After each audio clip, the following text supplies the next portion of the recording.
Thank you, Dean Giannetti, for your kind and very gracious introduction. I want to note that you are the Anne and Michael Tobes graduate, Dean, and I want to begin today by acknowledging the recent passing of Michael Tobes and express our condolences to his family.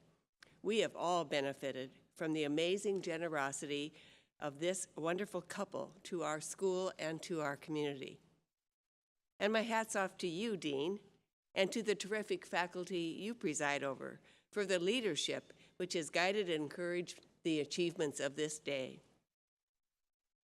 Heartfelt thanks and congratulations to you, graduates. This is your day. There are probably not words sufficient to express what this day signifies for so many of you. You have labored hard and long.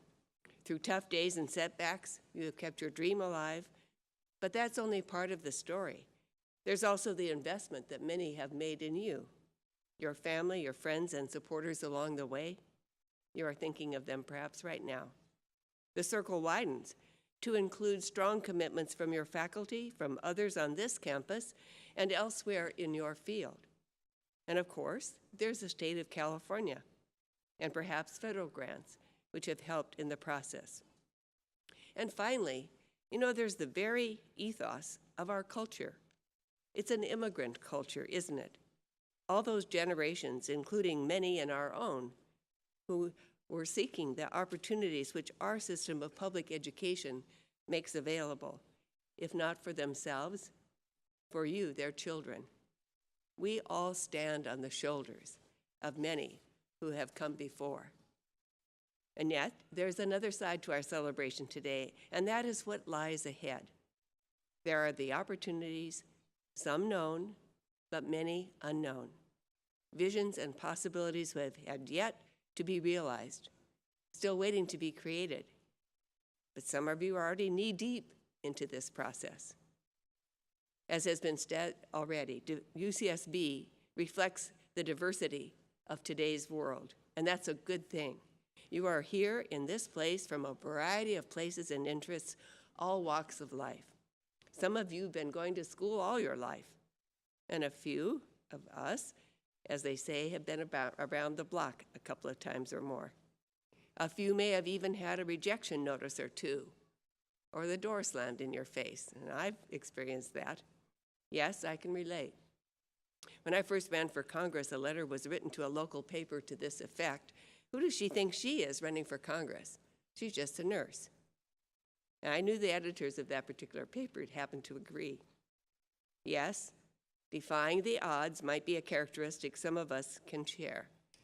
Perhaps you would agree that defying the odds can make us tougher, more determined and resilient. Not bad qualities in today's world. So I salute you today, graduates, your families, and all who have sacrificed to make this day happen. It's no small achievement for each of you. Perhaps sharing briefly, my own narrative is one way I can acknowledge my gratitude in your sharing this experience of your graduation with me.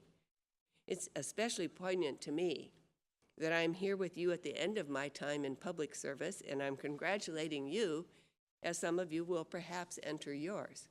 Life is a series of beginnings and endings, it seems. You're ending your student years, some of you, and perhaps beginning a new career, and I'm ending my time and beginning my time after serving in Congress.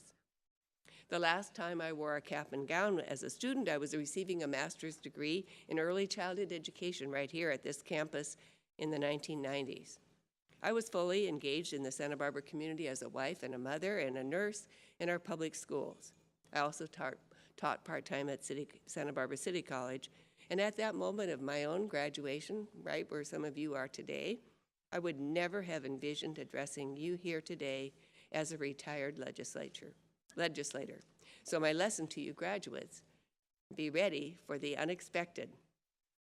UCSB has always been the center of our family's life here in this community.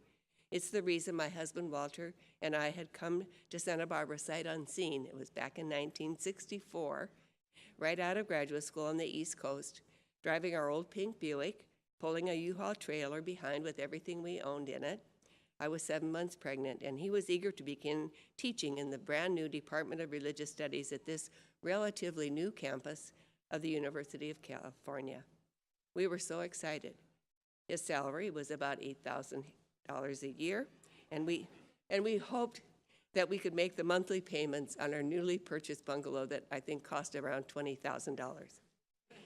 Those were different days. Walter loved teaching more than anything, and especially at this institution. He did it with gusto for 30 years. But a set of circumstances came along. Another warning or advice to graduates: watch out for those things.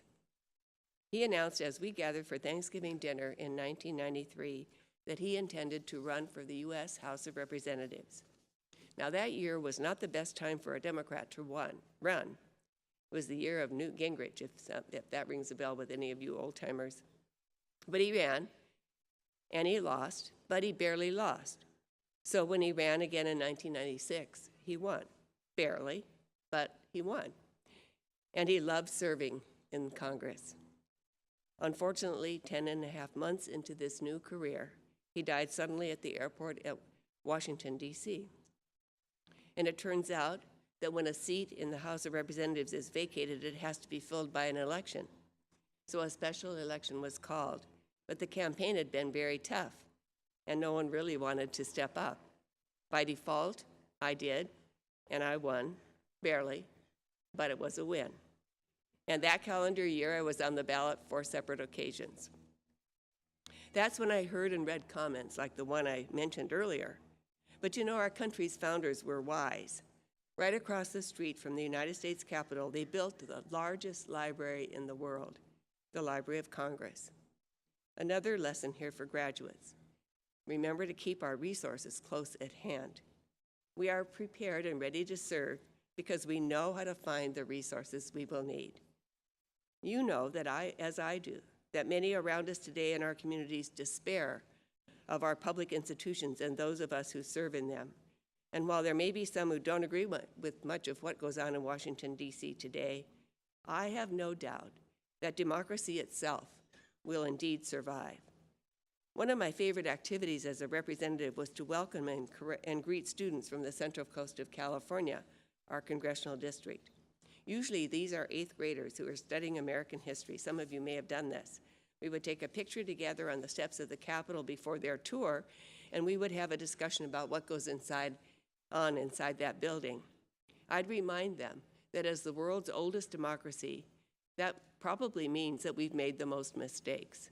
But the important part is that there in that building, the U.S. Capitol, we can correct our mistakes, and we can learn from them and make our democracy even stronger. Democracy is fragile and depends upon the voters in each and every election to keep it going. But it is also resilient and enduring. And one of the pillars of our democracy, one I believe in so strongly, is public education. And that is what we are here to celebrate today. And you are the product of that system as we know it in California. One of the premier research institutions, UCSB, as the chancellor said and reminded us, world-renowned. As I looked back on the privilege of serving the Central Coast in the Congress, one of my greatest honors and joys has been to represent UCSB and all that is involved with it. I'm an unabashed fan of every aspect of this campus, and that's because I've been able to observe your impact upon our communities and our industries, our economy, and our culture. Our very way of life here, which we are all so proud of, is inextricably bound up with this school and your thousands of alumni over the years. And now here come this year's graduates with all the talents and energy and creativity we'll all be blessed by. What a gift and a joy. Tied up, of course, with so much hard work and dedication and a fair amount of sweat and exhaustion, even a few tears. But today is all about what your numerous accomplishments in the future, which beckons. There's such an important role for you.